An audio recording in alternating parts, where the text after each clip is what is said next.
राम जय जय राम श्री राम जय जय राम श्री राम जय जय राम श्री राम जय. नमस्कार. आज दिनांक 25 फेब्रुवारी. श्रीराम जय राम जय जय राम. मला जनप्रियत्व फार आवडते. नमस्कार. आज दिनांक 25 फेब्रुवारी. श्रीराम जय जय राम.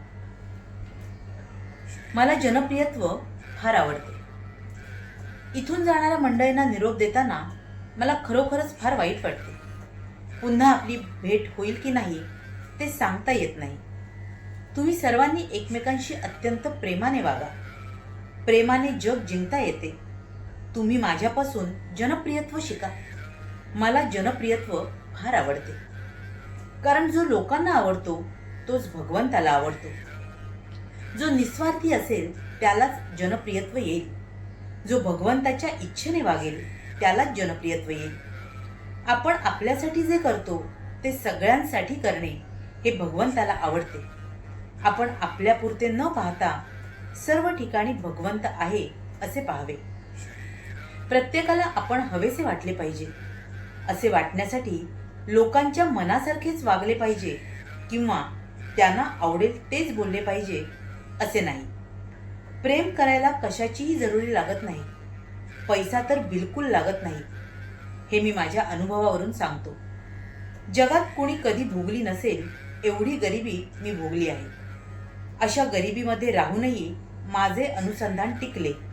मग तुम्हाला ते टिकवायला काय हरकत असावी? मी जर काही केले असेल तर मी कधीही कुणाचे अंतःकरण दुखवले नाही. तेवढे तुम्हीही सांभाळा. जो कोणी मला भेटला तो मी आपलाच मानला. मी नुसता खेळ मांडला आणि तो खेळलो. त्यामुळे त्याचे सुखदुःख मला कधीही बाधले नाही. नाम घ्यायची इच्छा पूर्ण झाली नाही म्हणून मी पुन्हा जन्मास आलो. मला तुम्ही सगळे रामरूप दिसत आहात. मला जे सांगायचे असेल ते मारुतीरायाला सांगावे, म्हणजे ते मला कळते. माझा मनुष्य कुठेही असला तरी तो माझ्याकडेच येणार. मला दुश्चितपणा कधी आवडत नाही. ज्यांनी माझी निंदा केली त्यांना तर मी कोण हे कळले नाहीच, पण ज्यांनी माझी स्तुती केली त्यांना मी कोण आहे हे त्याहून कळले नाही. प्रत्येकाला वाटते की आपल्याला लोकांनी चांगले म्हणावे. मी मात्र वागायचा तसाच वागेल. हे कसे शक्य आहे? नाम घेतल्याने आपले सर्व अवगुण आपल्यालाच कळून येतील याबद्दल खात्री बाळगा आणि अंतःकरणपूर्वक नाम घ्या. एक भगवंताचे नाम घट्ट धरावे. त्यामध्ये अति उत्कटता ठेवून एकतानता करावी आणि स्वतःला पूर्ण विसरून जावे. मी नाम घेतो हे देखील विसरून जावे. हाच खरा परमार्थ होय.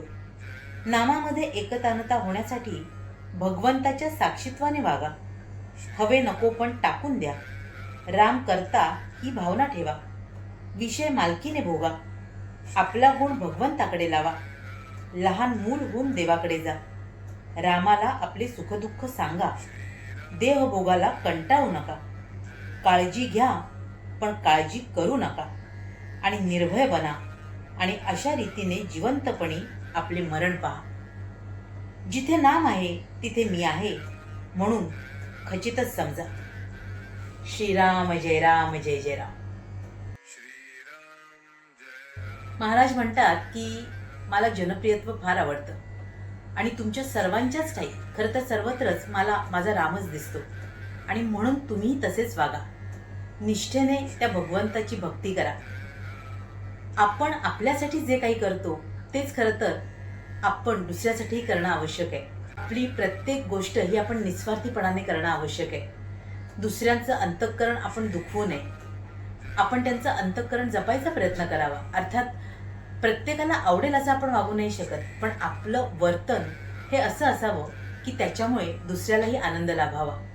आणि खरं तर आपण फक्त एका भगवंताची कास धरावी, आस धरावी आणि त्याच्यासाठीच आपला हा जन्म आहे हे मानून त्याची निष्ठेने भक्ती करावी.